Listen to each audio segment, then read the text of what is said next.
Galactifrac, le podcast francophone dédié à Battlestar Galactica.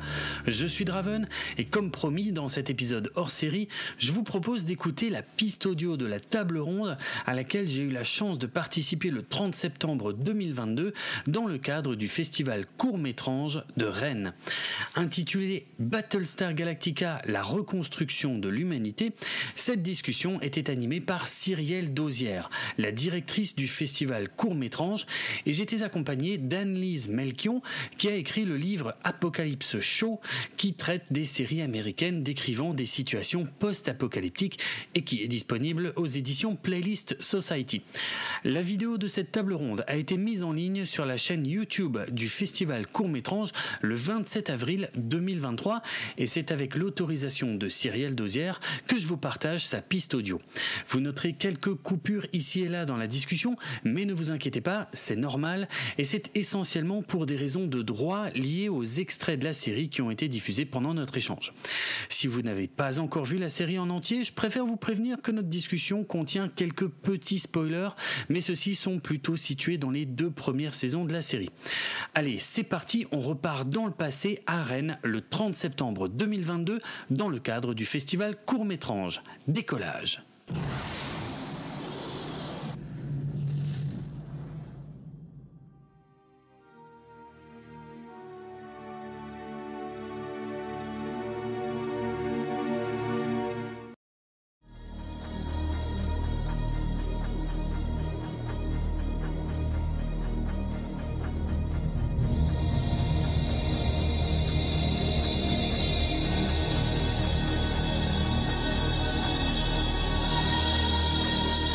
Un chef-d'œuvre de la science-fiction audiovisuelle, je tiens à le dire. Un projet qui remonte à 1978. Où une première version de la série commence à être diffusée aux États-Unis par la ABC. Et malgré une grosse envie de surfer sur le succès de Star Wars, la production s'arrête après une première saison. Il y a eu de nombreuses discussions, des tentatives dans les années 80, et malgré le fait que plusieurs réalisateurs et producteurs aient eu envie de retravailler sur Battlestar Galactica, nous avons attendu 2003 pour qu'un réel remake se lance même tout court, avec un showrunner qui nous vient de Star Trek, Ronald D. Moore. C'est cette série de 2003, en 4 saisons, qui nous réunit ce soir, et sur laquelle nous allons discuter, puisque, à mon sens, mais ça n'engage que moi, ne criez pas tout de suite, mais je pense sincèrement que c'est la meilleure série de science-fiction qui n'a jamais été produite. Ouais, merci. Tu n'es pas seul. Tu n'es pas seul à le penser.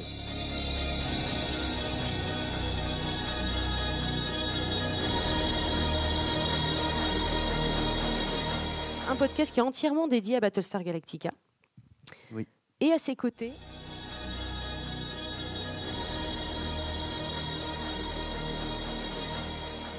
Mais pour commencer, j'ai une question fondamentale pour calibrer aussi le contenu de notre discussion. Est-ce qu'il y en a parmi vous qui n'ont jamais vu Battlestar Galactica ?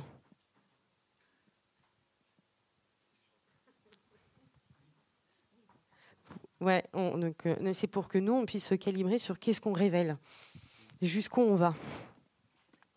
Vous allez voir après cette discussion, vous la regarderez. Je vous le garantis. Ouais.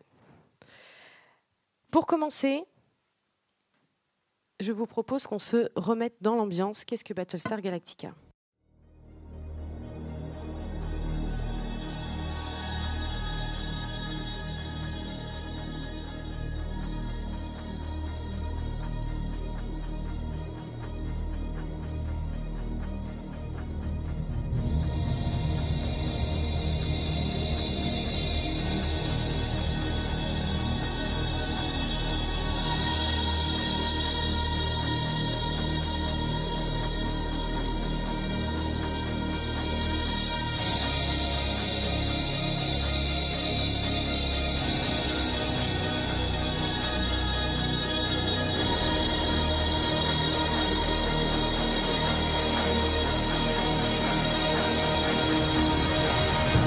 We have a priority 1 alert message from Fleet Headquarters.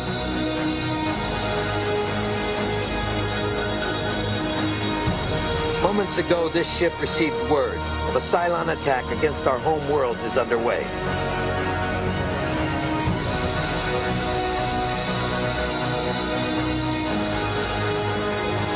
Stand to your duties. As of this moment, we are at war.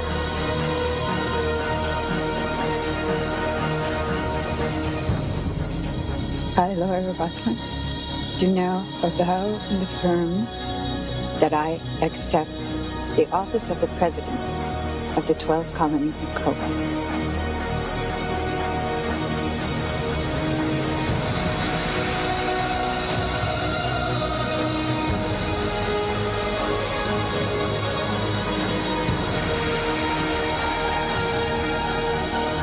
Sooner or later, the day comes when you can't hide from the things that you've done anymore.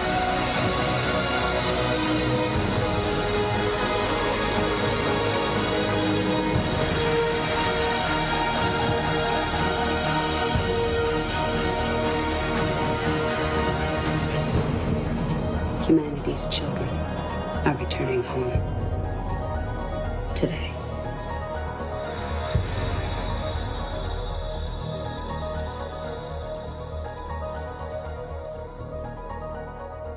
Donc voilà, Battlestar Galactica, ça donne toujours un peu des frissons. Pour la refaire courte, évidemment, puisqu'on va recontextualiser pour les 3 qui ne l'ont pas vue. 4, je vois qu'il y a une nouvelle tête est arrivée que je connais qui ne l'a pas vue non plus. L'humanité a créé dans le système solaire 12 colonies. Afin d'y faciliter la vie, ils ont créé les Cylons, une prouesse de la robotique, qui sont là pour assister et aider à la vie sur ces 12 colonies. Les Cylons se sont rebellés et une guerre particulièrement meurtrière a confronté l'humanité et les machines. Une armistice fut néanmoins déclarée, les Cylons étaient exilés sur une station spatiale. Et une station spatiale fut construite pour que chaque année les diplomates Cylons et humains s'y retrouvent. La série commence au moment où ça fait 40 ans qu'aucun Cylon n'est venu retrouver un humain sur cette fameuse station spatiale, jusqu'à ce qu'ils reviennent.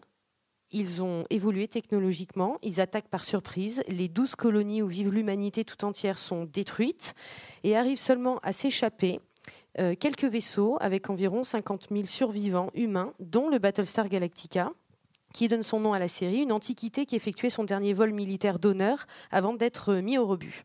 L'humanité est perdue. Les Cylons pourchassent la flotte qui reste avec les 50 000 survivants et on ne sait pas ce que va devenir l'espèce humaine. J'ai bien résumé. Pas mal. Donc, une histoire qui commence par la fin du monde. Et là, je me tourne vers toi, Anne-Lise.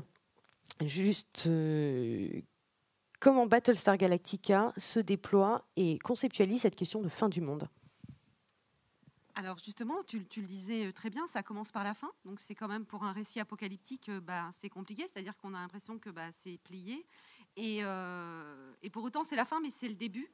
Et là, on a quelque chose d'assez intéressant pour une série apocalyptique, c'est qu'on a une conception cyclique du temps, circulaire, alors que d'habitude, c'est plutôt une conception linéaire, chrétienne, avec, vous connaissez la Bible, la Genèse, et puis la fin, donc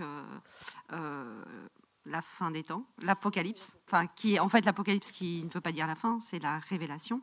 Bref, là, on est vraiment dans une conception circulaire, et donc c'est vraiment quelque chose d'un éternel recommencement. Ils n'arrêtent pas de le dire. Tout ce qui s'est passé avant va se passer plus tard. Et du coup, c'est la fin, mais c'est le début. Et c'est le début, mais c'est donc la fin. Et c'est aussi assez ironique, parce qu'en fait, c'est aussi une série qui a le reboot d'une série plus vieille, de 1978, comme tu disais, Cyrielle. Et du coup, on est aussi dans ce recommencement, en fait. Donc, c'est comme si, en fait, on allait vivre toute notre vie dans cette boucle, dans cette loupe de Battlestar. Et du coup, voilà ce que j'aurais envie de dire, pour commencer, sur la question de la fin des temps, qui n'est pas donc la fin, qui est le début, et qui est le début de la série, et ça commence, donc. Ouais, comme tu le dis, c'est à la fois la fin et le début, puisque le début de la série, c'est l'effondrement, c'est toute la société disparaît d'un coup, les 12 planètes sont détruites, donc il va falloir reconstruire ça, et il va falloir aussi trouver un but pour aller reconstruire ça, donc la Terre, ici en l'occurrence, mais on ne peut pas attendre de trouver la Terre pour commencer à reconstruire tout ça. Toute l'humanité ici répartis dans une flotte de vaisseaux qui errent dans l'espace à la recherche de la Terre. Mais la reconstruction commence dès les premiers épisodes, effectivement. Au sein de la flotte, il faut rétablir tout de suite un pouvoir civil, un pouvoir politique, un pouvoir militaire, qui existe, celui-là par contre, hein, qui ne change pas. C'est plus le niveau civil qui a des choses à refaire. Mais voilà, donc on est vraiment effectivement dans une série sur l'effondrement du système et sa reconstruction qui est racontée littéralement le long de la mini-série de départ et des 4 saisons qui suivent. Complètement, et on est sur ce génocide de l'humanité arrive à prendre l'archétype des machines qui se rebellent. Et là, on remarque sur cette fin du monde-là que les pontifs sur les robots et leurs révoltes sont quand même assez mis de côté, et que au fur et à mesure de la série va aussi se développer une approche de humanité versus machine, positionnée sur un génocide, mais humanité presque versus humanité. Oui, alors il y a une raison économique qui est à la base de ça. C'est vrai que les Cylons sont des machines, sont des robots. Ils ont évolué, ils ont réussi à créer de nouveaux modèles qui ont l'apparence humaine, hein, ce qui est un concept qui est directement inspiré de Blade Runner, des réplicants. C'est le même principe. On ne peut pas les distinguer des humains juste sur le point de vue visuel. Mais justement, ça va poser des questions philosophique, un peu comme dans Blade Runner d'ailleurs. Qu'est-ce qui fait l'essence d'un homme? Voilà. L'humanité? Qu'est-ce qu'est l'humanité? C'est ça. Est-ce que c'est uniquement l'apparence? Est-ce que c'est une question de biologie, ou est-ce que c'est une question de comportement, de pensée, de croyance? Tout ça est largement développé dans la série, effectivement. Ça fait partie du truc. Nous avons ce fameux décompte des survivants, ce compte à rebours de la fin de l'humanité et de la fin de l'espèce humaine. Oui, alors c'est très intéressant. Donc dans tous les récits, la question du décompte apocalyptique, elle est présente à chaque fois, hein, le tic-tac, on approche de la fin. Et ce qui est intéressant dans Battlestar, c'est que c'est pas tant le tic-tac vers la fin, c'est vraiment le décompte des morts, des vivants. C'est la présidente Roslin qui le tient, en fait, en mère un peu de son humanité. Et chaque mort les rapproche un peu plus vers la fin de l'espèce humaine.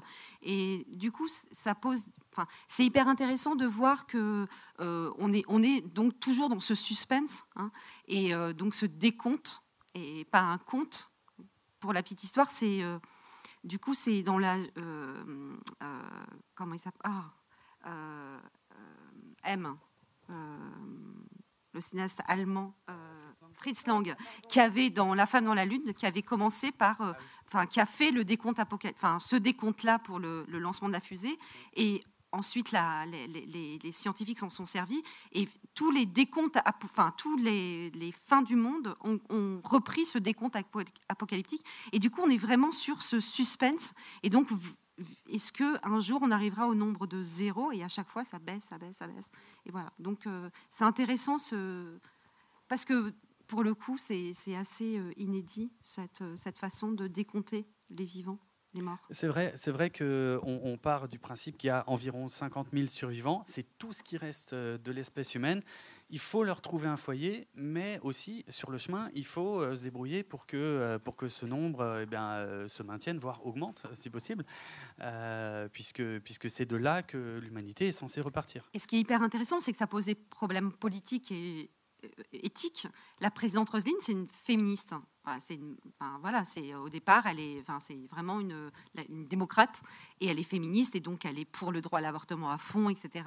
Et à un moment donné, il y a vous connaissez, hein, puisque vous avez vu la série, et c'est hyper intéressant parce que du coup, elle qui est pour le droit à l'avortement, elle a un cas d'une personne qui avorte, et du coup, elle va devoir remettre en question ces questions philosophiques et politiques pour la survie de l'espèce, en fait, et donc elle va interdire de manière un petit peu difficile, interdire vraiment, sous peine de mort, en fait, l'avortement. Et du coup, cette question de la survie doit passer, doit passer par-dessus tout. Oui, parce que c'est aussi une question de survie, puisqu'ils ne sont pas seulement perdus dans une flotte qui cherche une nouvelle maison, ils sont aussi attaqués en permanence par les Cylons. Et là, particulièrement intéressant, je pense, et je vous laisserai rebondir là-dessus, mais les Cylons ont infiltré la flotte. Comme vous le savez, il y en a plusieurs qui sont parmi la flotte humaine, indétectés, a priori indétectables, mais ils vont finir par... vous savez. C'est difficile de ne pas aller trop loin. En tout cas, il y a des agents dormants et il y a des infiltrés, ce qui nous renvoie évidemment à la question du 11 septembre, série sortant en 2003.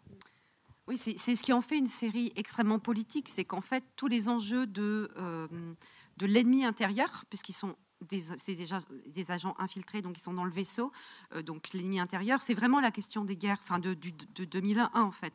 Les États-Unis attaquaient sur leur territoire avec voilà, et du coup il y a vraiment cette perspective, enfin cette mise en abîme là, elle est vraiment très très intéressante, et la question de à partir de quand on peut, enfin jusqu'où on peut aller pour essayer de les les faire parler, de les retrouver, de les faire parler, et la question de la torture, et donc la question de la torture qui vraiment, évidemment, fait un parallèle avec la question de la torture en Irak, et 24 heures, parce que vraiment, la série qui parlait vraiment de ça, et de manière de manière très propagandiste, c'était Jack Bauer, en fait. C'est même devenu un vrai personnage de réalité, presque, enfin... Mais du coup, c'est intéressant parce que ça fait vraiment écho à toutes ces questions autour des guerres du 11 septembre dans les vaisseaux.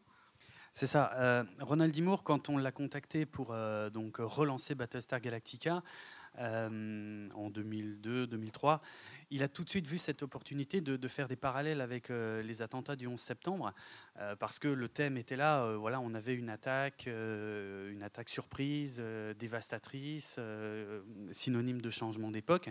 Et donc, il a voulu traiter de front tous ces sujets qui étaient encore un petit peu touchy à la télévision américaine à ce moment-là, parce que c'était encore frais et on ne pouvait pas aborder ça dans des séries, je dirais, réalistes.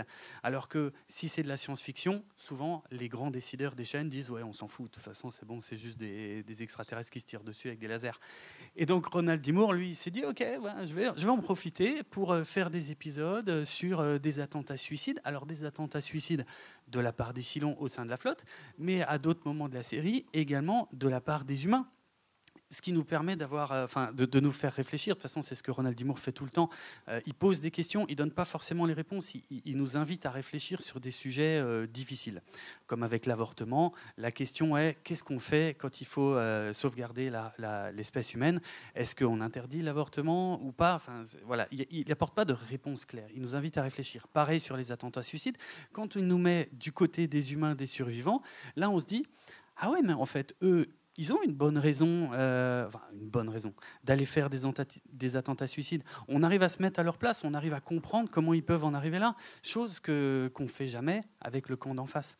Donc Ronald D. Moore s'amuse avec tous ces codes, et avec la torture, c'est pareil, quand il y a des tortures de Cylons.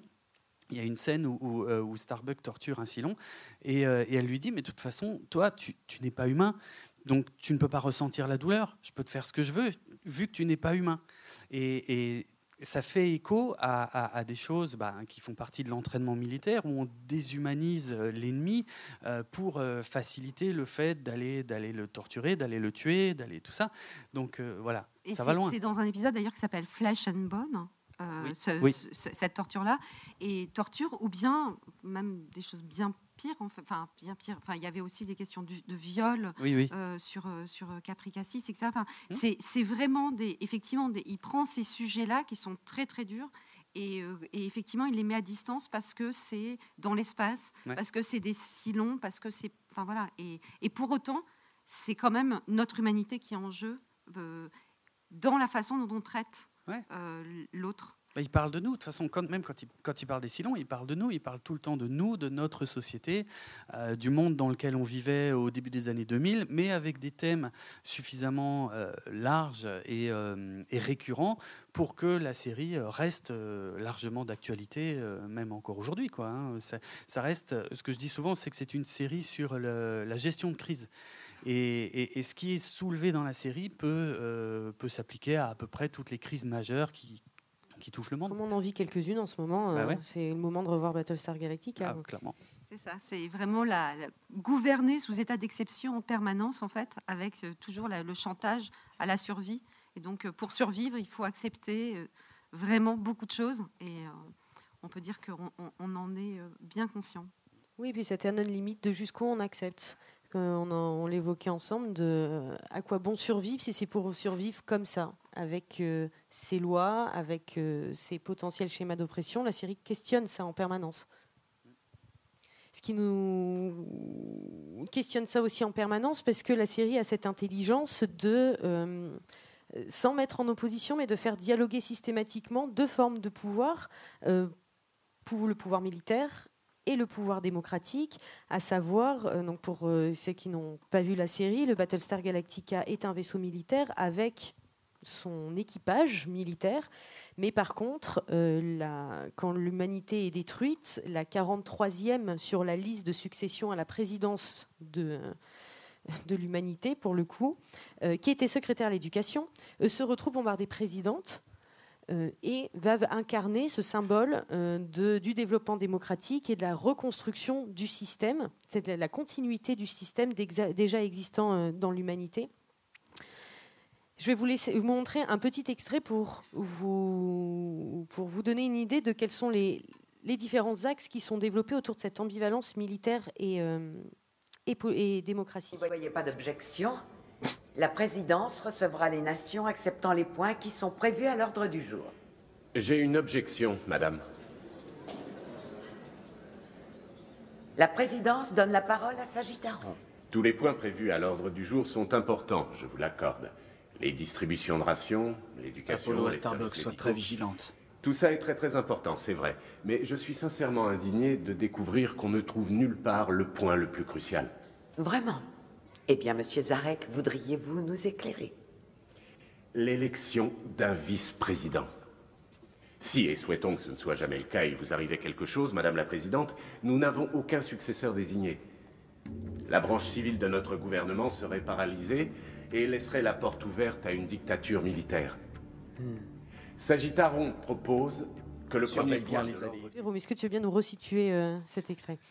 Oui, on est vers la fin de la première saison et il y a Tom Zarek qui est un personnage extrêmement riche dans cette série et complexe parce que c'est quelqu'un. Alors, il est considéré comme un terroriste, c'est un activiste de longue date et il est le premier à remettre en question le pouvoir de la présidente et il est le premier dans la première saison à un peu plus tôt à s'interroger sur la tenue d'élections démocratiques et ici dans l'extrait qu'on vient de voir effectivement sur la nomination d'un vice-président, sur un système qui est donc calqué sur le système politique américain.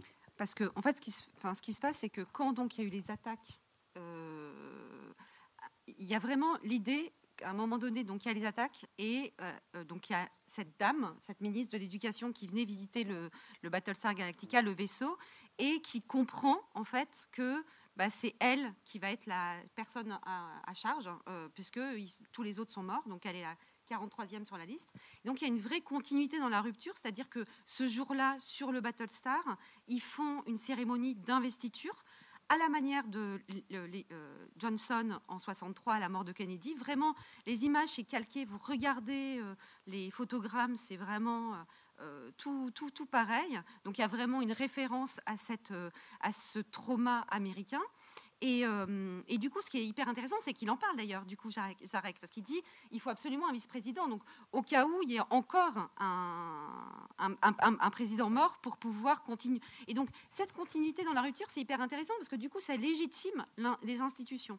C'est-à-dire que dans un monde qui est catastrophe, qui s'est effondré, normalement, on pourrait se dire, et il y a quand même quelque chose d'assez terrible dans Battlestar, c'est qu'on reprend les mêmes, en fait. Il y a vraiment ce truc il y a une continuité. Ça sera la 43e sur la liste, donc vraiment, et donc elle est ministre de l'Éducation. Et pour le coup, on pourrait se dire, faisons autrement, faisons autre chose, c'est fini, on n'est plus que 50 000, essayons d'imaginer, soyons utopiques, j'en sais rien. Mais là, pas du tout. Donc elle est investie à introniser présidente, et du coup, ça continue. Donc il y a vraiment, on va dire, une continuité gouvernementale, et avec, à ce moment-là, la discussion entre pouvoir démocratique, Roselyne, versus pouvoir militaire. Et du coup, on est vraiment toujours à la limite entre une instauration de loi martiale, militarisation, avec cette idée d'état d'exception. Et donc, voilà. Il y a un équilibre, oui, qui est au sein de la flotte, et donc ils sont obligés de perpétuer un petit peu le système politique, effectivement, qui existait jusque-là. Ce qui est intéressant dans le fait que ce soit Tom Zarek qui soulève ces questions, c'est encore une fois la richesse d'écriture de Ronald D. Moore, parce que Tom Zarek n'est pas un personnage sympathique du tout. Hein, c'est même, voilà, il fait partie, on va dire, des antagonistes plutôt de la série, ce qui est encore plus intéressant parce que il est interprété par Richard Hatch, qui joue le rôle d'Apollo dans la série originale de 1978, donc là dans un rôle diamétralement opposé. Mais donc on a ce gars-là qui est vraiment pas sympa et qui pourtant souligne ces problématiques, qui dit mais est-ce qu'on aura bien des élections dans 6 mois? Et au fait, le vice-président, on s'en occupe quand? Et ce qui est important pour un bon fonctionnement politique. Donc on voit, bon, comme vous le disiez, de toute façon, Laura Roslin, elle est nouvelle à ce poste. Elle n'est pas nouvelle en politique, loin de là, mais elle est quand même bombardée présidente des colonies. Et il y a beaucoup de situations d'urgence, d'ailleurs, qui se succèdent dès les premiers épisodes, qui font qu'elle n'a pas forcément eu le temps de s'occuper de tout ça, mais ça reste important de devoir s'occuper de tout ça. Et maintenant, pour parler de l'autre côté, il faut composer tout ça avec les militaires. Les militaires, c'est eux, quelque part, techniquement, qui ont sauvé l'humanité. C'est le Galactica, le dernier vaisseau de guerre, le seul vaisseau de guerre. Tous les autres vaisseaux sont des vaisseaux civils dans la flotte.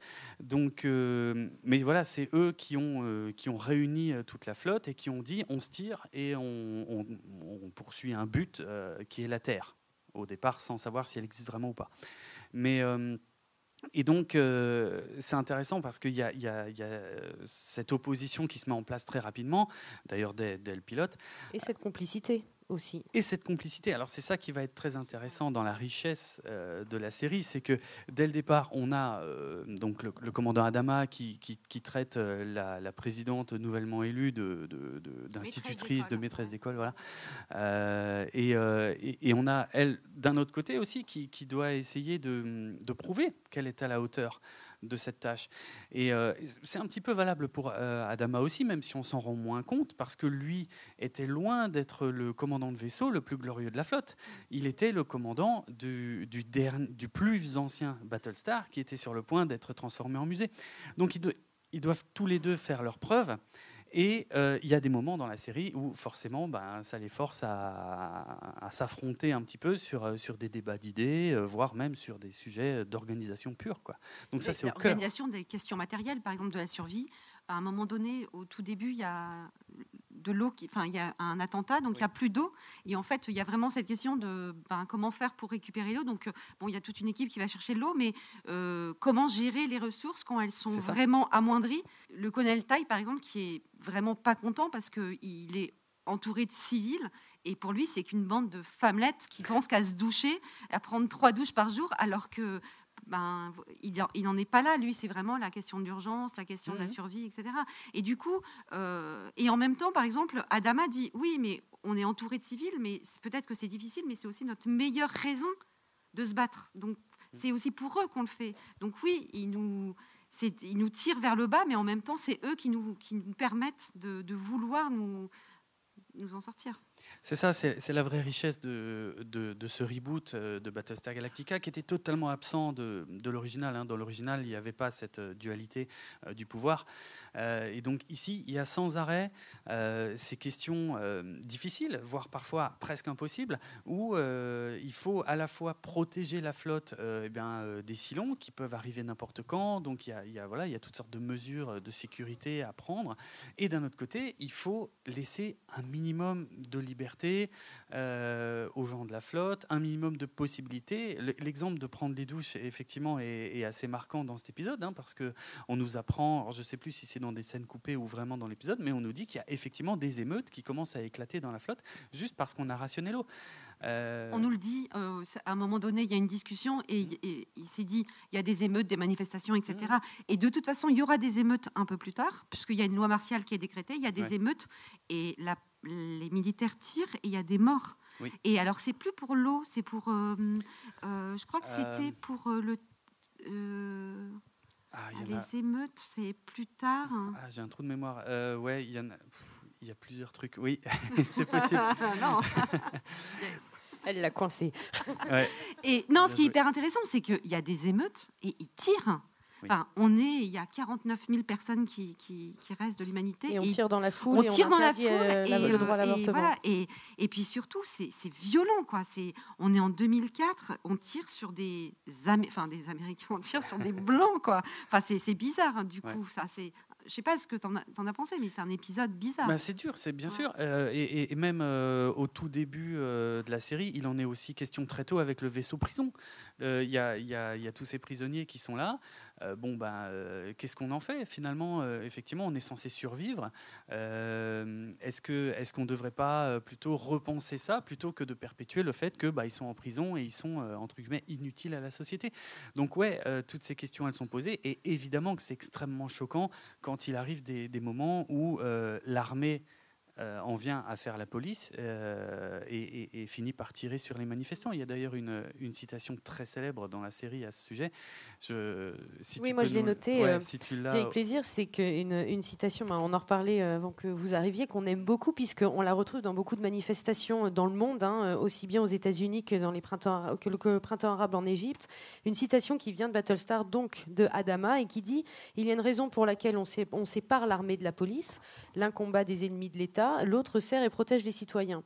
Lorsque l'armée remplit ces deux tâches, alors l'ennemi de l'État ont tendance à devenir les citoyens eux-mêmes. » Porté par le représentant dans Battlestar Galactica de la force militaire. Et c'est là où, effectivement, je te rejoins, je ne peux faire que ça, sur la richesse d'écriture de Battlestar. C'est-à-dire où, quand la série commence, on pourrait avoir tendance à penser que, il y a les méchants militaires, entre guillemets, en plus c'est très européen, et puis il y a la gentille démocratie représentée par une femme, encore mieux, et qu'elle va défendre les droits individuels et qu'elle va contre la méchante force militaire qui, à la moindre occasion, va essayer d'instaurer une loi martiale parce que, mince, il y en a marre, il faut que ça roule droit pour la survie de l'humanité. Et en fait, pas du tout. C'est ça, Ronald D. Moore s'est amusé avec ça. Il l'avait même mis tout de suite dans la Bible de la série, qui n'est pas un document public normalement, mais en tout cas qui était accessible aux scénaristes qui travaillaient dès le départ sur les premiers épisodes. Il avait eu cette idée de dire, ok, Laura Roslin, elle débute en tant que présidente, donc elle va forcément aussi essayer de faire ses preuves, et parfois elle risque d'aller trop loin. Donc c'est elle qui va parfois prendre des mesures un petit peu liberticides. Et d'un autre côté, on a Adama, qui est un militaire pur, un militaire de carrière, et qui pourtant est un humaniste profond, qui a des vraies convictions. Donc il s'amuse à jouer sur les codes. De toute façon, c'était le but de Ronald D. Moore avec cette série, c'était de jouer sur les codes de la narration, les codes de la science-fiction, surtout, qu'il a presque tous renversés. Donc voilà, il s'est beaucoup amusé avec ça, et c'est ce qui donne, comme on l'a dit, la richesse de la série. J'ai un extrait sous le coude qui illustre aussi l'échec, entre guillemets, de la puissance démocratique. Mais un peu plus loin dans la série, ça va même plus loin. Je crois qu'Adama va reprendre la présidente pour lui dire « tu vas trop loin, c'est n'importe quoi ». Mais regardons déjà ce premier extrait où simplement des Cylons ont été détectés dans l'un des vaisseaux de la flotte.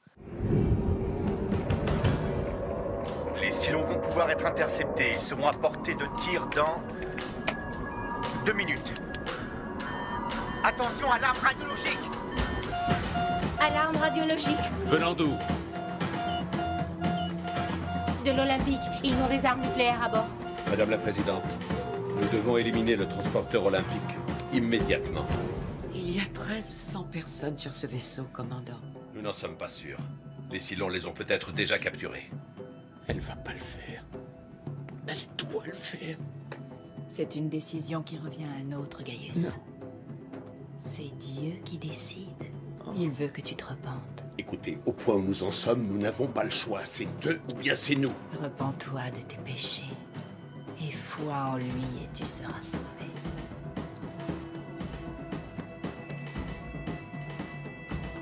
Je me repens.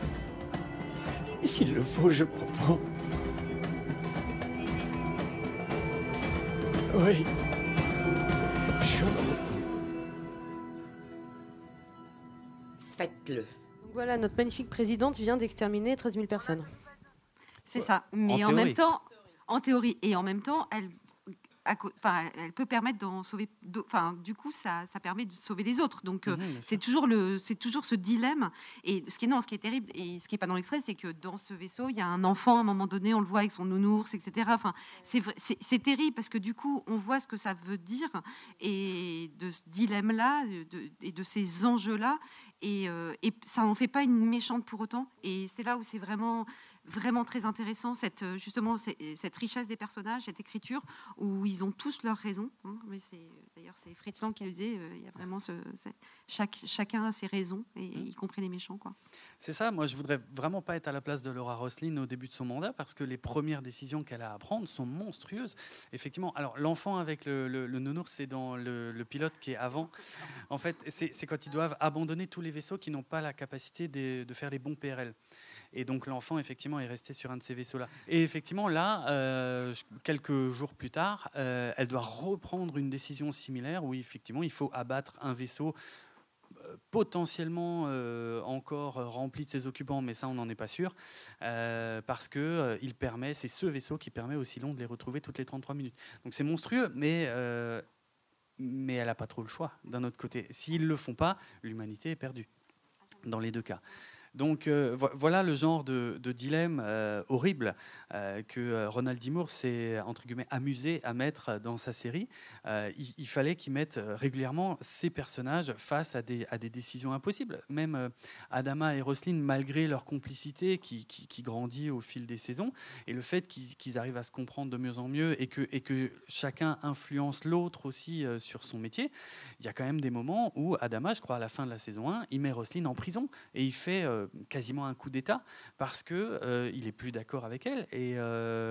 Mais c'est très grave ce qu'il fait. Et il instaure une loi martiale. Il instaure une loi martiale. Oui, et c'est très étrange parce que est-ce que ça veut dire que quand on n'est pas d'accord avec l'autre, il suffit de le foutre en prison pour faire passer ses idées d'abord? C'est extrêmement grave en fait ce qui se passe. Et Ronald D. Moore nous fait sans cesse réfléchir à tous ces trucs-là. Je rebondis sur la question de Laura, de Roslin, qui est un personnage que moi j'aime beaucoup, qui est un personnage extrêmement fort. L'écriture de l'ensemble des personnages est d'une intelligence qui est, à mon avis, rarement égalée dans la production audiovisuelle. Et leur évolution respective, comme vous venez de l'illustrer, permet d'apporter une profondeur métaphorique à chacune de leurs décisions, mais aussi mythologique et métaphysique. Les personnages sont vraiment porteurs de beaucoup de sens. Ils passent leur temps à être désarmés, et ils passent son temps à ne pas savoir quoi faire, à être remis en question dans des choix moraux extrêmement durs, comme vous le disiez. Et du coup, ils s'émancipent énormément par cette écriture-là, des constructions archétypales que l'on retrouve d'habitude dans ce type de récit. Je dis ça pour en venir à construction archétypale. Évidemment, la place des femmes. La place de Laura est un bon exemple. La place des femmes dans la série est particulièrement passionnante et particulièrement construite. Et on est face à une série qu'on a eu beaucoup tendance à dire très féministe sur la place de ces personnages. Oui, alors c'est effectivement une série très féministe parce que ce qui est très intéressant par rapport à d'autres récits sériels apocalyptiques, c'est que en fait, quand la catastrophe, quand ça a commencé, en fait, les femmes sont déjà des femmes fortes et sont déjà affirmées, avec ce petit bémol pour Roslin qui va devoir prendre sa fonction de présidente et se déployer. Mais on va dire que les personnages féminins sont vraiment des personnages très très forts et personne ne les remet en cause en tant que femmes. Et je vous donne juste un petit exemple, parce que c'est assez facile pour comprendre la différence avec, par exemple, une série comme Walking Dead. Carol, dans Walking Dead, peut-être que vous connaissez. Carol, c'est une femme battue quand la série commence, et elle est craintive, etc. Et en fait, ça commence à force de vivre dans un monde difficile, de zombies, etc. Elle va commencer à se battre et à être très, très forte, et ça devient vraiment la badass de la série. Elle est vraiment super forte, et donc elle se transforme avec ce monde qui se transforme. Donc voilà, il y a vraiment une évolution. Là, ce qui est vraiment très intéressant, c'est que c'est vraiment des personnages qui, dès le départ, en fait, il n'y a pas besoin de la catastrophe pour qu'ils se transforment, ils sont déjà... et donc, l'idée d'avoir une sorte d'égalité entre ces hommes et ces femmes, ça rend vraiment... avec aucun questionnement, en fait. Et puis même des personnages qui sont bisexuels ou homosexuels, ou qui sortent avec des Cylons, des couples donc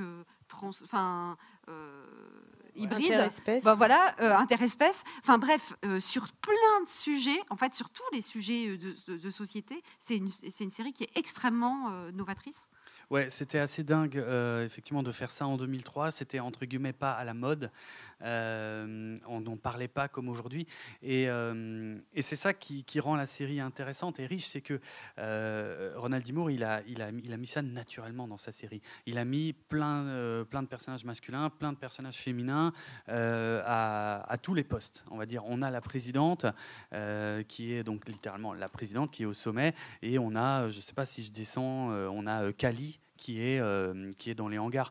Et c'est intéressant parce qu'aujourd'hui, avec des séries d'ailleurs très récentes qui sont en cours de diffusion, on a des débats, on a des puristes qui s'expriment beaucoup, fort sur les réseaux sociaux et qui disent non, mais on n'a pas le droit de faire ça avec tel personnage, on n'a pas le droit de le faire incarner de cette manière, et de ça, machin.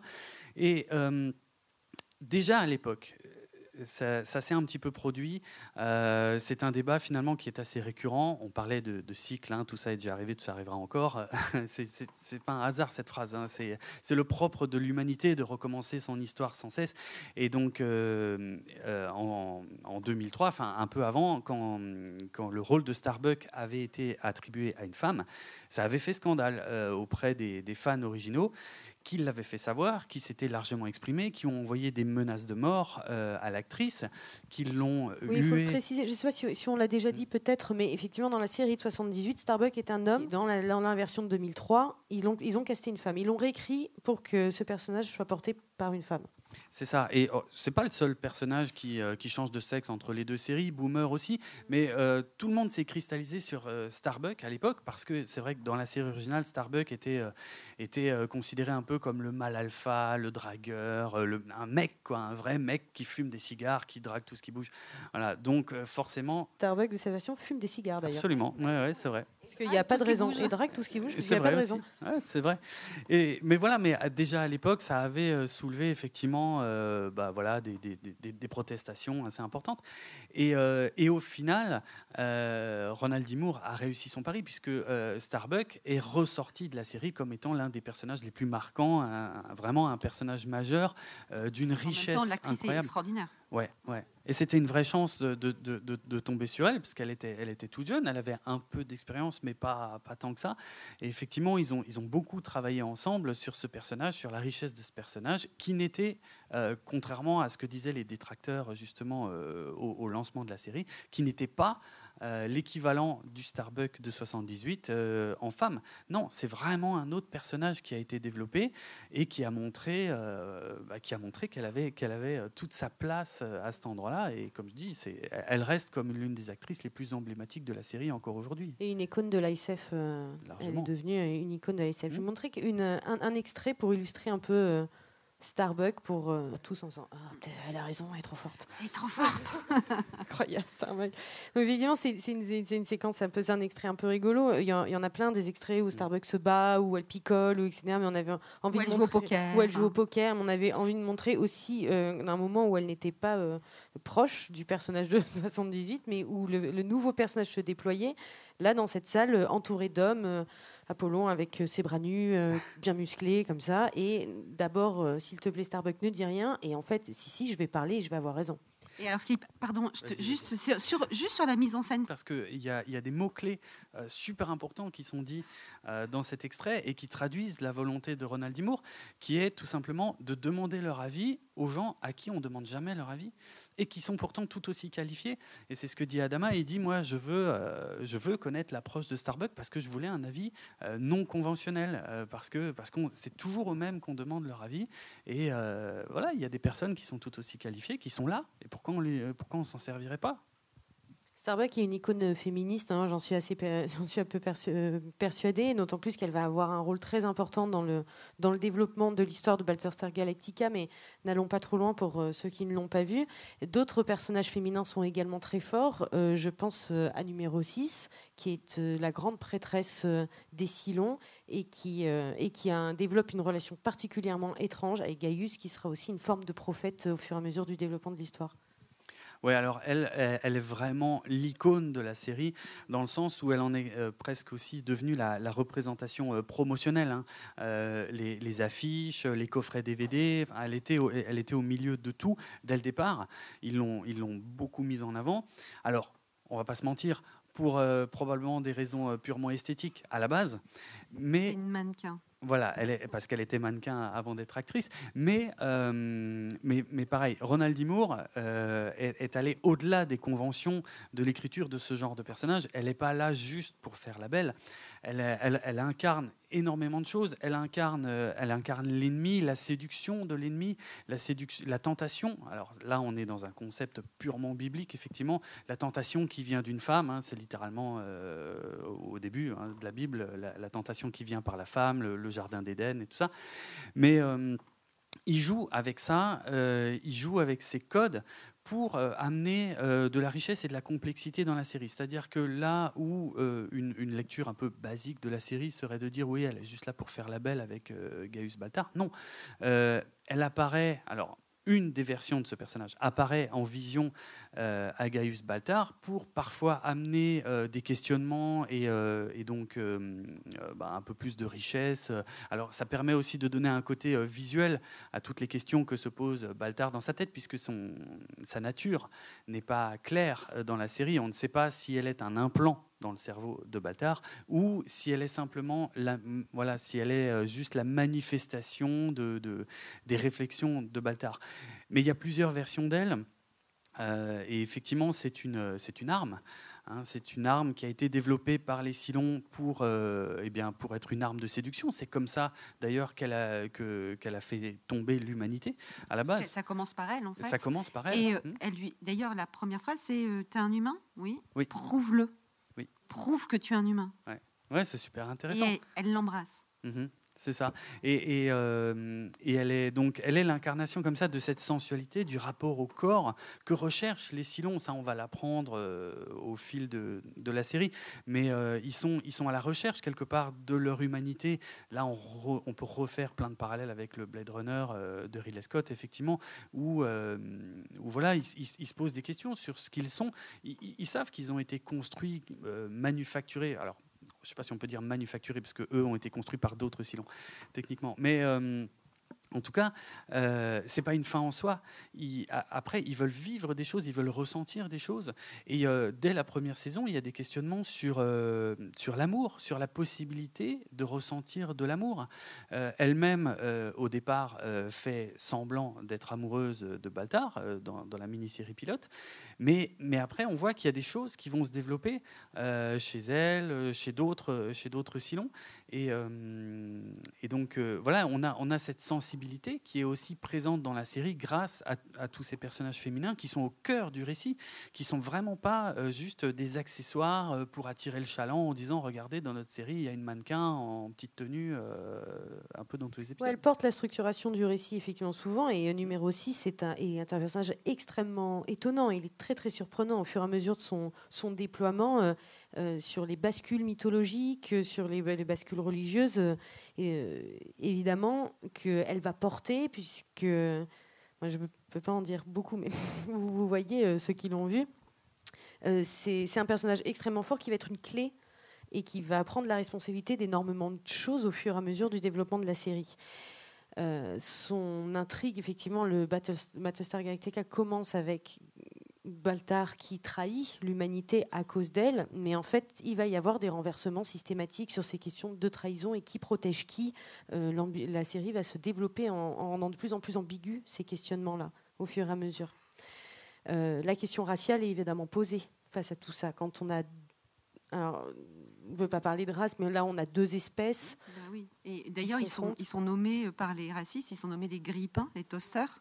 Et donc c'est vraiment c'est un terme très péjoratif et c'est vraiment signe de racisme. Et du coup évidemment que la question noire, elle est tout le temps posée. Enfin la question des Afro-Américains, elle est tout le temps là en fait à travers les Cylons. Et c'est vraiment passionnant comment alors qu'il y en, enfin voilà, c'est vraiment tout le temps métaphoré, c'est toujours mise à distance, c'est toujours. Ouais, l'univers de Battlestar Galactica a permis effectivement à ces scénaristes d'aborder tous ces sujets de société. La place des femmes, qui n'est pas trop remise en question dans la série, mais en tout cas, voilà, qui est là, qui est présente dans la série. Effectivement, le racisme, les religions, les différences de croyances entre différents peuples. Donc c'était un terreau assez génial effectivement pour pouvoir aborder tout ça, et Ronald D. Moore s'est éclaté, quoi. C'est ça qu'il a vu de toute façon quand on lui a proposé de reprendre la licence, hein. C'est ça qu'il a vu, c'est cette richesse qui lui permettait d'aborder tous ces sujets, comme je le disais tout à l'heure, que s'il avait voulu aborder dans une série standard, les exécutifs de la chaîne se seraient affolés, ils auraient dit non, on peut pas faire ça, on peut pas parler de ça. Enfin, pour moi, pour l'avoir étudié avec d'autres séries apocalyptiques, moi je trouve que c'est même une série marxiste au sens des questions de production matérielle. Il est vraiment question de comment vivre. Enfin, toutes les questions matérielles sont posées. La question des conditions des ouvriers est mise, mais vraiment dans un épisode qui s'appelle Dirty Hands.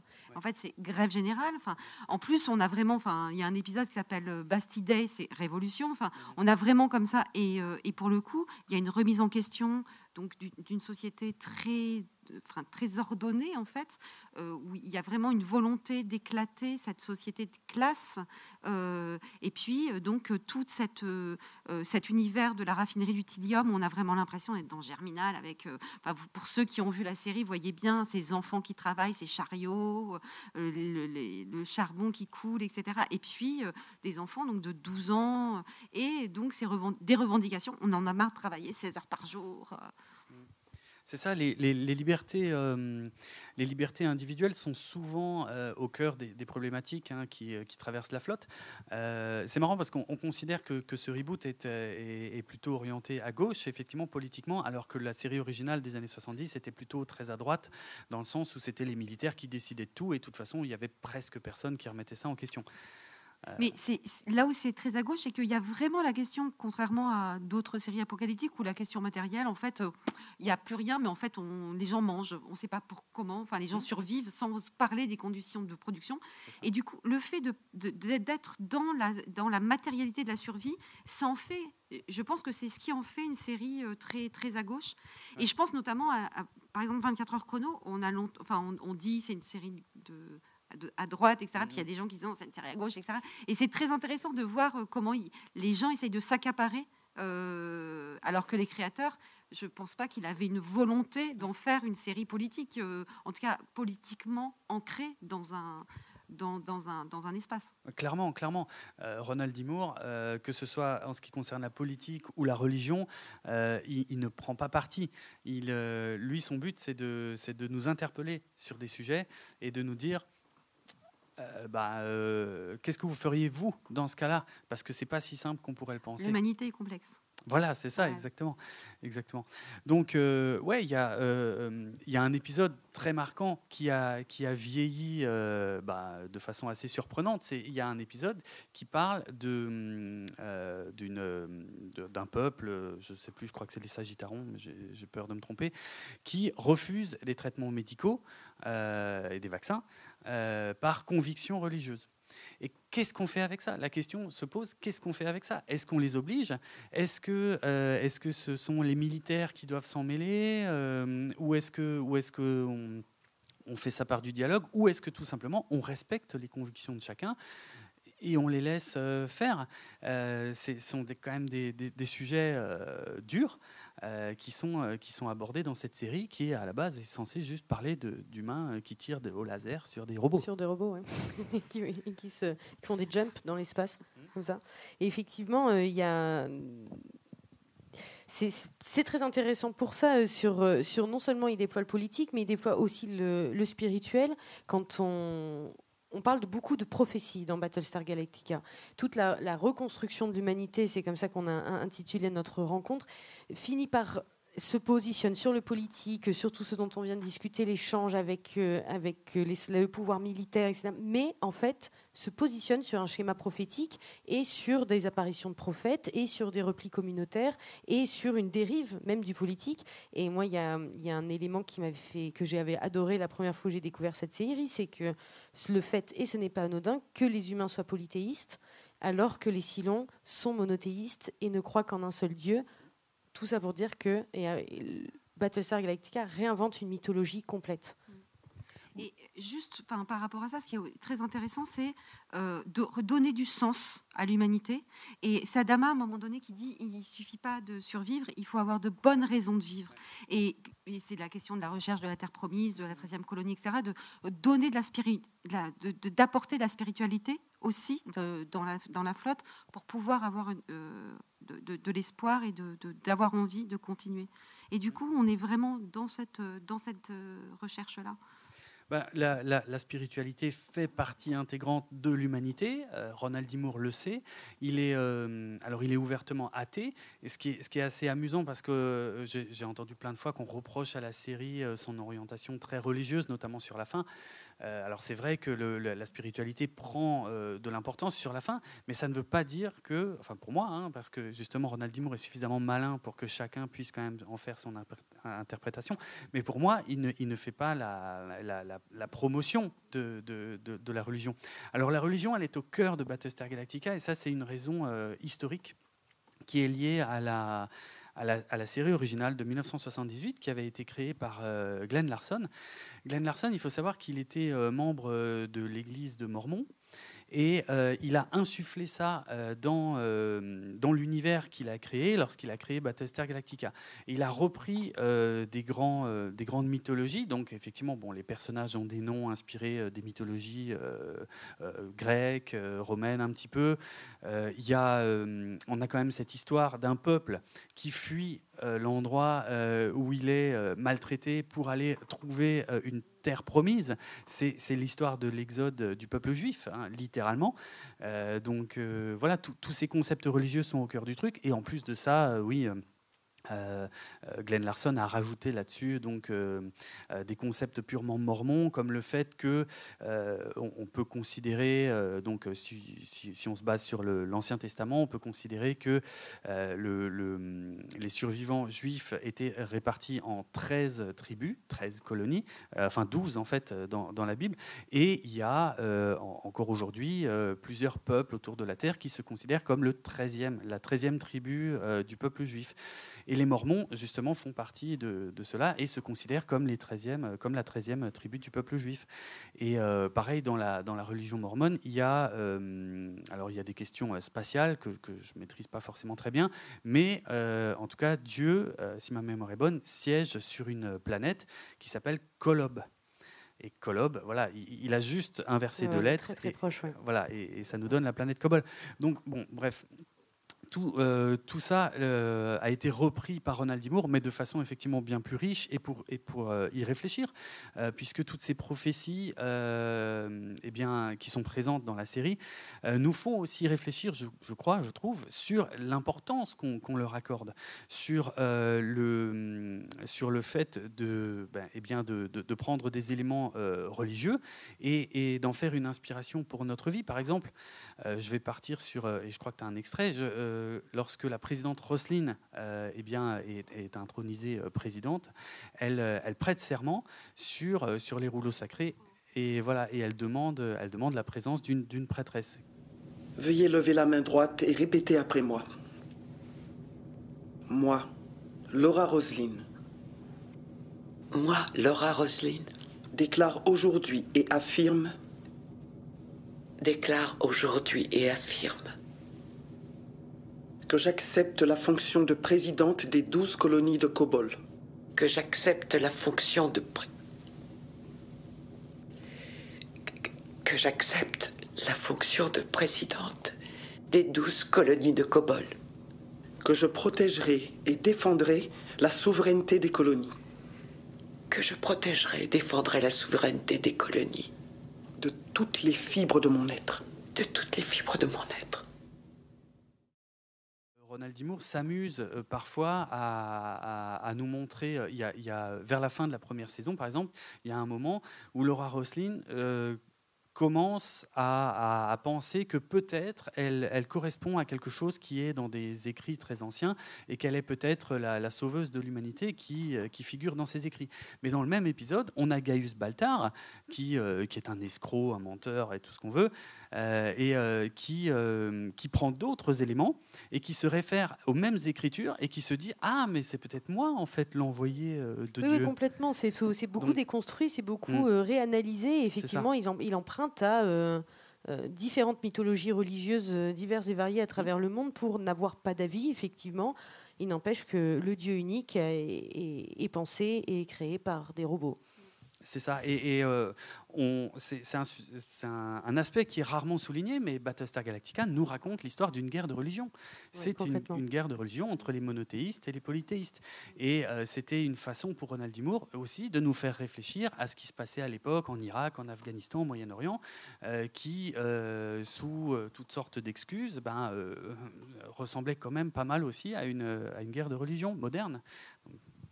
Et les grandes prophéties, justement, qui guident ce peuple en exode, les guident vers une nouvelle planète. Ils recherchent la Terre, ça s'est annoncé extrêmement vite pour pouvoir... le mythe qui est la planète Terre. Une grande question se pose à ce moment-là, c'est toute cette survie, toute cette lutte dans l'espace, toute cette lutte contre des robots pour trouver une nouvelle planète et cette nouvelle s'y installer, et pour en faire quoi de cette planète? Et la question écologique est aussi très présente dans la série. Comment on survit? Par quels moyens? Déjà, ce qui est très intéressant, c'est que cette Terre, pendant très longtemps, on pense qu'elle c'est peut-être un mythe. C'est un mythe. Voilà, c'est un mythe. Et en fait, est-ce qu'elle existe? Est-ce qu'elle n'existe pas? Et qu'est-ce qu'il voit, en fait? Il voit nous. Et donc, ça recommence. Et qu'est-ce que nous dit Ronald D. Moore? C'est que on va vers la catastrophe. Et on recommence les... Bon, voilà. Et du coup, en vrai, qu'est-ce que ça dit sur l'écologie? C'est le désastre en cours, en fait. Même si c'est pas hyper didactique, c'est pas didactique, hein, mais pour autant, évidemment qu'on ne peut que le comprendre comme ça, et que c'est encore le début de la fin. Oui, et puis c'est un sujet qui est incroyablement d'actualité encore, puisque aujourd'hui on parle d'aller sur Mars, mais qu'est-ce qu'on va faire sur Mars?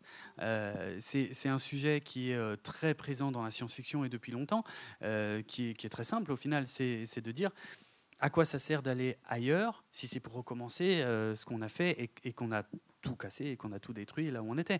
Est-ce que ce ne serait pas le moment de réfléchir à tout ça et de remettre un petit peu les choses à zéro? Et il en est un peu question dans la série, mais j'irai pas. Ça fait partie aussi de la richesse parce que pendant tout le voyage, ils vivent au sein de la flotte, ils vivent dans des espaces confinés.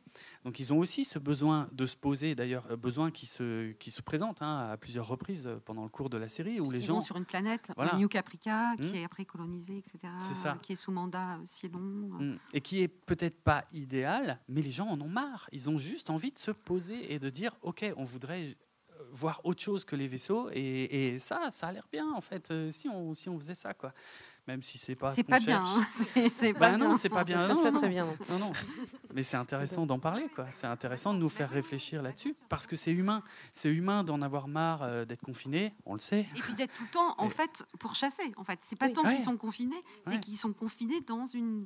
Et donc, ils ne peuvent pas construire. En fait, le vrai problème de cette urgence, du fait d'être pourchassé par des ennemis, c'est qu'ils ne peuvent pas se poser juste. C'est presque, ils rejouent l'épisode 1, en fait, 33 minutes. Enfin, l'épisode qui s'appelle 33, où en fait, voilà, ils sont en permanence.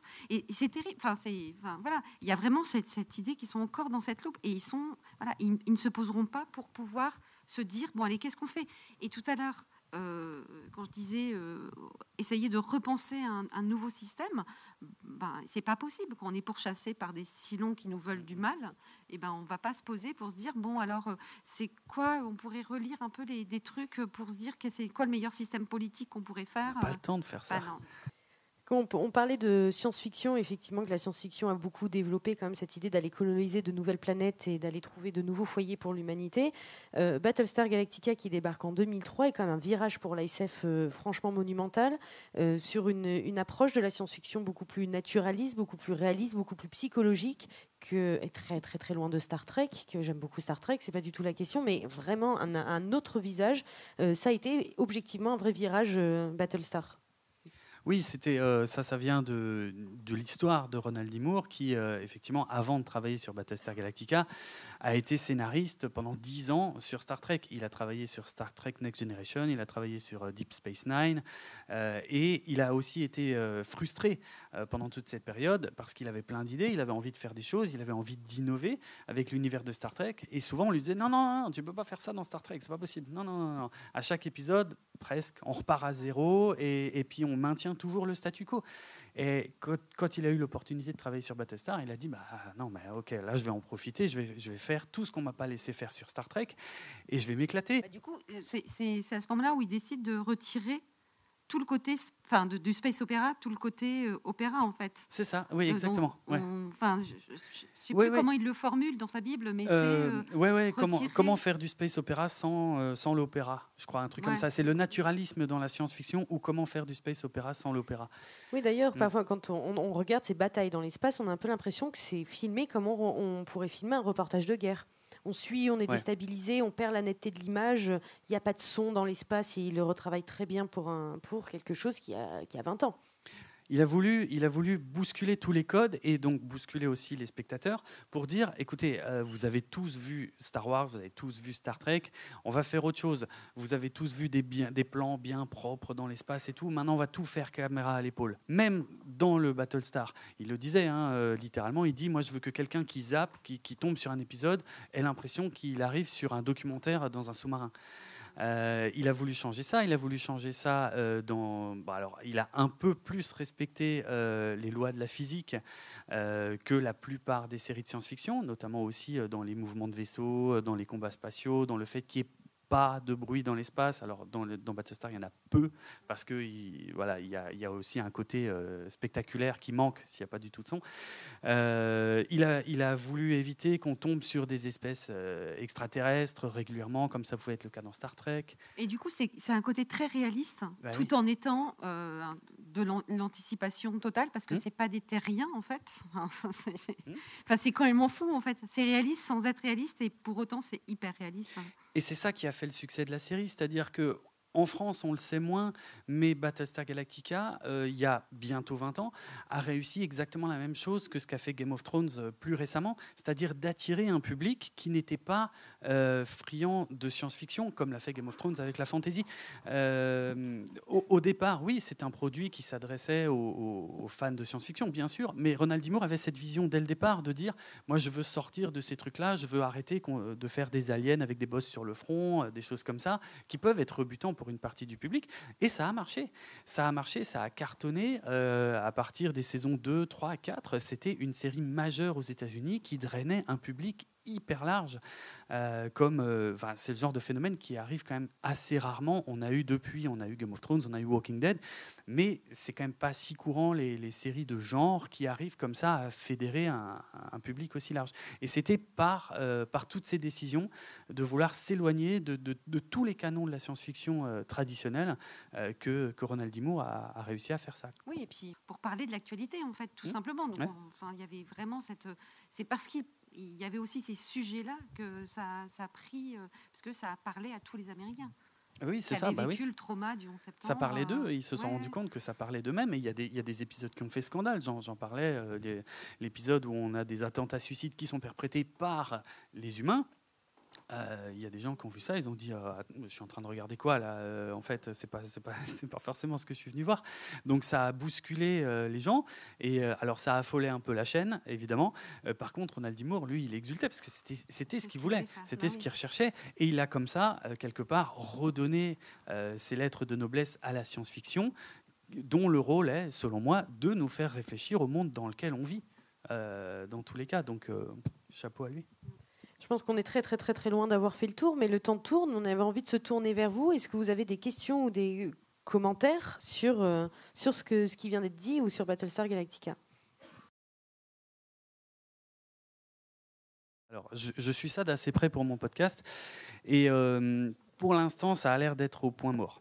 Effectivement, Peacock, qui est un service de streaming qui n'est pas encore dispo en France, avait annoncé à son lancement aux États-Unis il y a je sais pas, plus de 2 ans maintenant, bientôt 3 même, qu'ils allaient faire une nouvelle série Battlestar Galactica. Et suite à ça, on a eu des infos un peu contradictoires, parce qu'il y en a qui parlaient de reboot, il y en a qui parlaient qui disaient non, ce ne sera pas du tout un reboot, ce sera dans le même univers que la série de 2003. Et c'est à peu près tout ce qu'on sait. Il y a un showrunner qui a été nommé, qui s'appelle Sam Esmail, qui avait fait Mr. Robot. Lui-même a nommé un scénariste... un scénariste showrunner en fait qui s'appelait Michael Leslie, qui a travaillé, tout ce qu'on sait c'est qu'il aurait travaillé sur un pilote et il a quitté le projet il y a maintenant plus d'1 an, ça fait plus d'1 an et demi, et depuis on n'a aucune nouvelle. Donc voilà, la théorie la plus courante, c'est que le projet est actuellement complètement au point mort, alors que ça devrait être l'un des produits phares de la plateforme Peacock. Mais voilà, on ne sait pas trop où est le problème. On n'a aucune news. En fait. On ne sait pas ce qui se passe. Apparemment, ils n'ont pas réussi à se mettre d'accord sur un script satisfaisant. Ça, c'est ce que disent les rumeurs. D'autres questions ou remarques peut-être? Ça va nous laisser le temps de parler de la musique.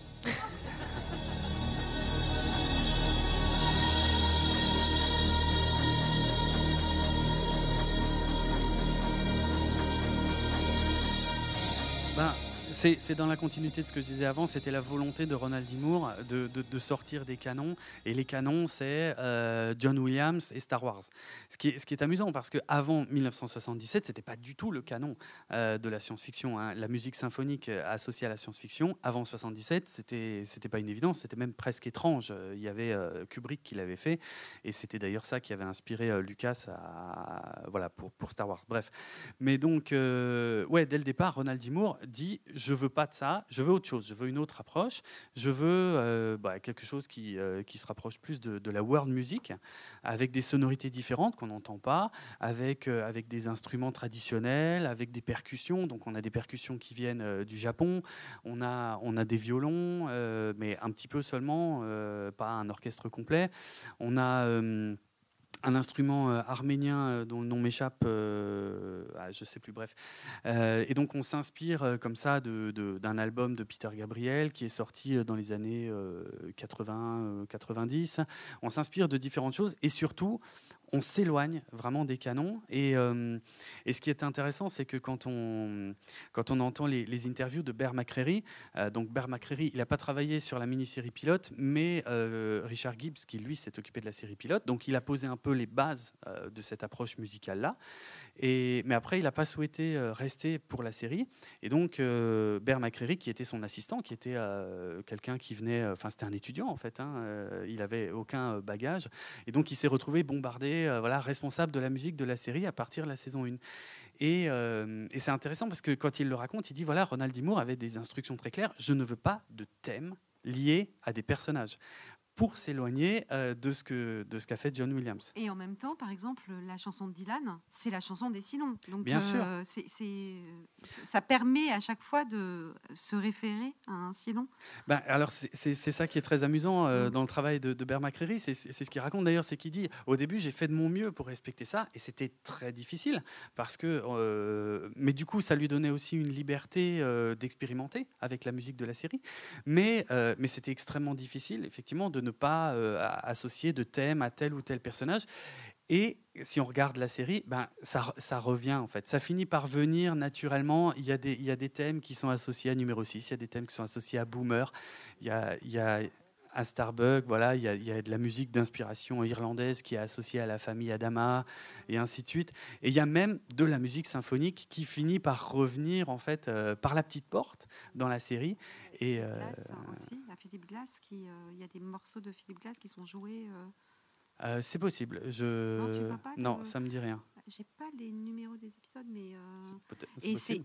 assez impressionnant aussi de pouvoir utiliser de la musique répétitive dans cette série. Ouais. D'autant plus que la musique, elle a une place fondamentale dans l'intrigue. Ah bah oui. Ah oui, elle est en filigrane en permanence. Ouais. C'est ça. Presque un personnage. Ouais. Et du coup, Bear McCreary, avec toute cette approche novatrice forcée, parce qu'on lui a interdit. En fait, au départ, les instructions qu'il avait, c'était tout ce qui était interdit. Et on lui a juste interdit diverses choses, et on lui a dit, à partir de là, fais ce que tu veux. Et il a créé effectivement une nouvelle esthétique sonore liée à la science-fiction, qui maintenant paraît un peu plus normale, parce que voilà, ça fait presque 20 ans. Quand on écoute, quand on voit des séries comme The Expanse ou des choses comme ça, on voit très bien l'influence colossale qu'a eu Battlestar Galactica, aussi bien sur les visuels que sur l'approche musicale, que sur la façon de filmer, sur l'écriture, sur les thèmes politiques, religieux, qu'on peut maintenant aborder plus facilement, effectivement. Mais il y a un avant et un après Battlestar Galactica, dans le sens où la science-fiction a aussi un peu souffert quelque part, parce qu'on a du mal maintenant aujourd'hui à se renouveler. C'est-à-dire, soit on refait de la science-fiction à l'ancienne, à la Star Wars, à la Star Trek, soit on fait quelque chose d'un peu plus moderne à la Battlestar Galactica. Mais il n'y a pas d'autre possibilité qui est née depuis 20 ans. Qui est assez intéressant. Donc voilà, et on n'arrive pas à faire mieux. On n'arrive pas à faire mieux. Je crois que c'est ça.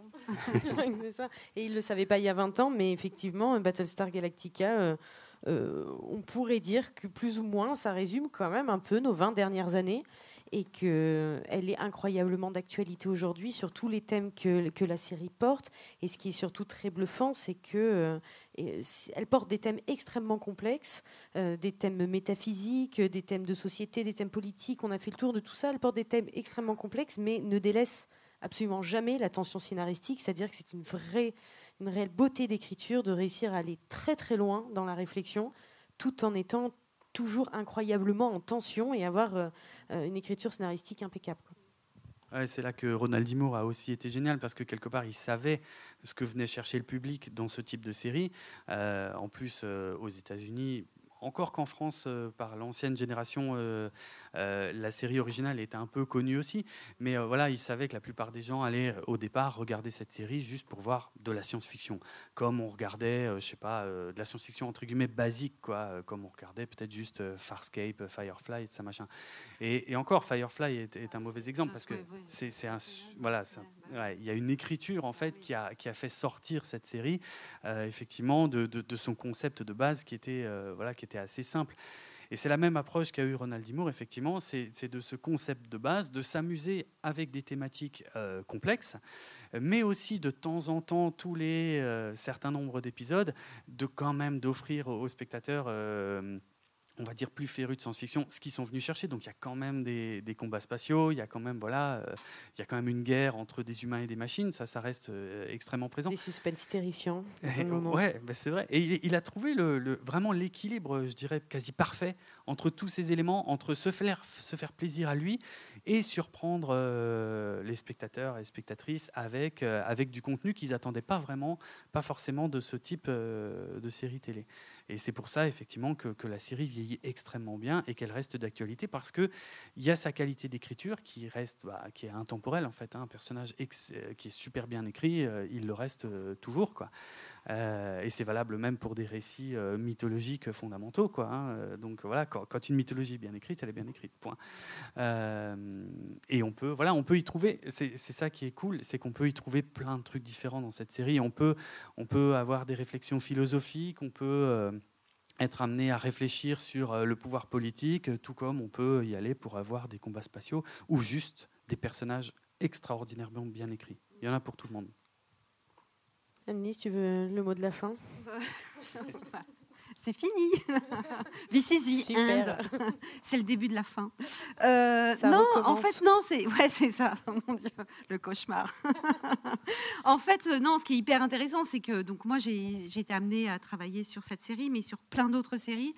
Et franchement, ça fait vraiment partie des 2-3 plus grandes séries apocalyptiques des 20 dernières années, parce que moi, mon travail, c'est vraiment... donc, c'est un travail de thèse sur Apocalypse et fin du monde dans les séries télévisées post-2001. Donc, bon, c'est un petit sujet, hein, mais c'est vraiment précis. Et c'est vraiment... Battlestar était vraiment au cœur de ce sujet-là. Et il aborde... Enfin, il a tenu toutes ses promesses, en fait, hein, comme un récit apocalyptique. Hein, voilà. Ça n'a pas démordu. Et il n'y a pas une série aujourd'hui qui est à la hauteur sur toutes ces questions-là.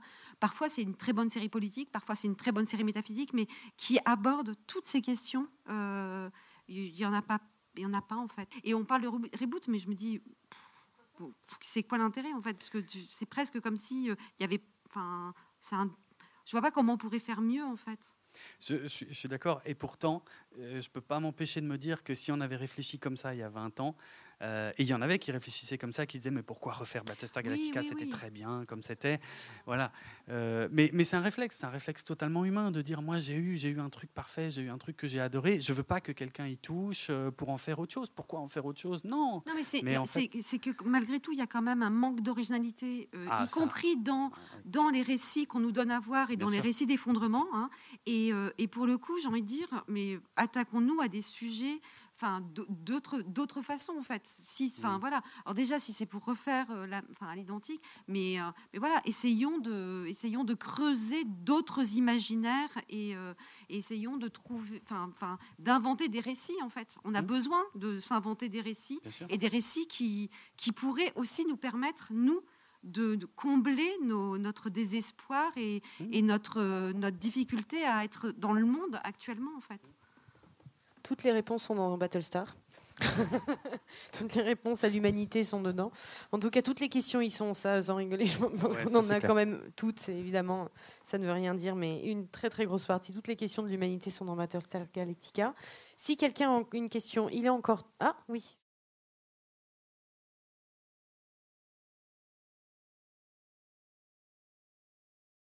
Ah en fait... Dans mon corpus dans mon livre, il y a plus de séries puisque en fait je l'ai écrit après. Dans mon corpus de thèse, on va dire, c'est Leftovers, Walking Dead avec Battlestar. Et dans mon livre, je rajoute Watchmen. En fait, vraiment que j'ai adoré. En vrai, j'ai envie de dire Damon Lindelof, Ronald D. Moore et Damon Lindelof. Point. Voilà, on finit. Et malgré tout, Walking Dead, parce que même s'il y a c'est long et il y a plein de choses insatisfaisantes, il y a quand même une tentative à un moment donné de se poser des questions à travers ce... Pardon de plus parler de Battlestar. Mon Dieu, je me fais engueuler. À travers cette quête de trouver du sens, etc. Et puis de se poser, et puis de se construire et de survivre. Il y a vraiment... des endroits qui traversent où il y a un début d'inventivité. Je dis pas qu'on est vraiment, mais en tout cas il y a une recherche et c'est il y a des choses qui sont intéressantes à penser. Ça nous donne à penser, voilà.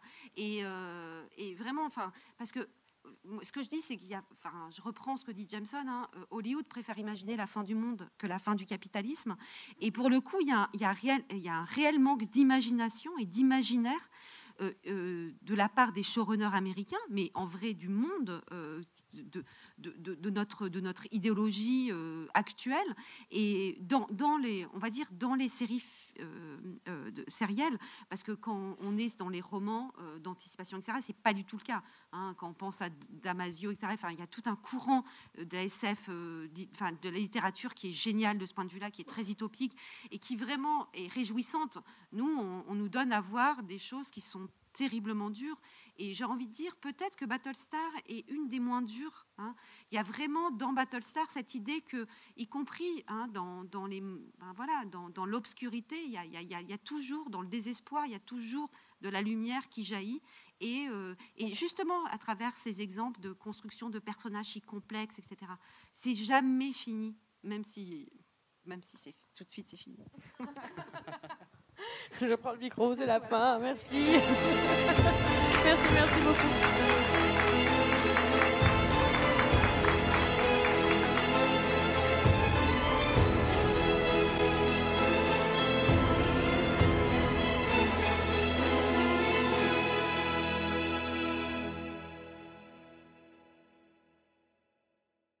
Et voilà, merci pour votre écoute et j'en profite une nouvelle fois pour remercier le Festival Court-Métrange de Rennes et tout particulièrement sa directrice Cyrielle Dosière pour son invitation et son accueil sur place.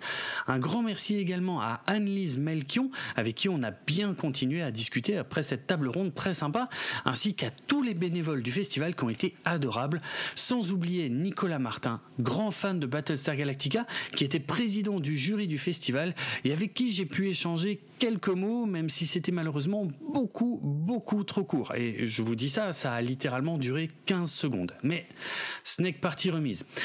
Je vous rappelle que le festival Court-Métrange est un festival du court-métrage fantastique qui se tient tous les ans à Rennes. Et je vous invite très fortement à vous y rendre pour voir sur grand écran des petites productions qui sortent des sentiers battus et qui sont souvent très difficiles, voire impossibles à voir ailleurs. Donc je vous invite vraiment à vous intéresser au festival Court-Métrange, surtout si vous vivez dans le nord-ouest de la France. Et n'oubliez pas que qui dit court-métrage fantastique dit aussi court-métrage de science-fiction. Voilà, je suis pas sponsorisé par le festival pour vous dire tout ça, c'est vraiment juste parce que j'y ai passé un très bon moment que je me permets d'en parler comme ça. Le podcast Galactifrac fait partie du label Podchose et il est disponible sur PodCloud ainsi que sur Apple Podcast, Deezer, Amazon et de nombreuses applications iOS et Android, sans oublier YouTube. Retrouvez les notes de l'émission sur galactifrac.lepodcast.fr et suivez-nous sur Twitter, Facebook et Instagram pour du contenu supplémentaire en lien avec cet épisode. Vous pouvez également venir discuter avec d'autres auditeurs et moi-même sur le serveur Discord de l'émission. Si vous voulez me retrouver sur Twitter, mon pseudo c'est Draven, ou plutôt Draven Hard Rock, et ça s'écrit DRAVENARDROK. N'oubliez pas que si vous avez apprécié cet épisode, le meilleur moyen de le montrer et de nous récompenser est de le partager au plus grand nombre via les réseaux sociaux.